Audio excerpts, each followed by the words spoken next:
So I've gotten a lot of questions about how I bend the track for my backyard roller coaster.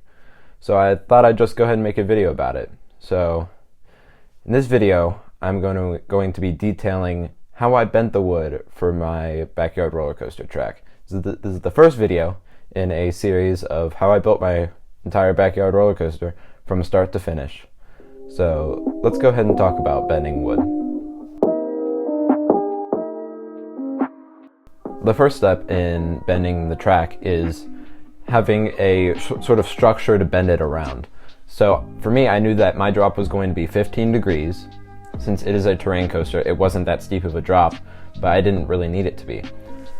So since it's 15 degrees, I took 4 2-foot 2x4s and put them together and made, since there's 3 points of contact, I made them each 5 degrees to give me that 15 degrees. And then I put little boards on top of it so that it was stable.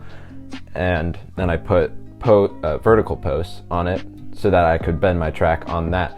And so for me, I screwed that whole structure to a wooden board, a long one, just so that it didn't flex when I put the thin layers of wood on it to bend.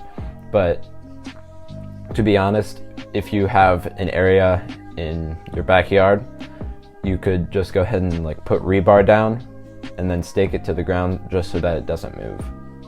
Alright, next step is getting a 8-foot long 2x4. I used 8-foot long. You could really use any length lumber. Really, these backyard roller coasters are all custom, so use it to fit your need. But anyway, I cut that into 5 pieces. They're each 5/8 inch long. I just tinkered around with the table saw and found that got me pretty even pieces for five of them.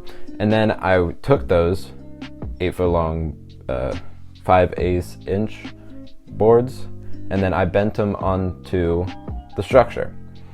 And so to attach them to each other, I used wood glue and 1.5 inch screws.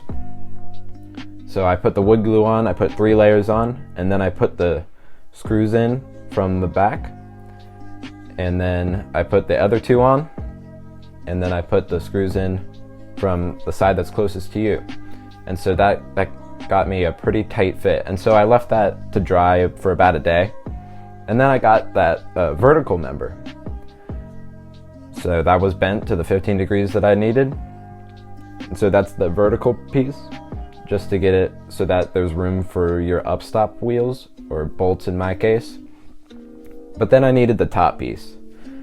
And so to bend wood, so I used 1x4s, and they're not the most flexible thing. I could get it to bend 15 degrees, but if you need it to bend more, I would suggest building a steam box, but for me, those were really pricey.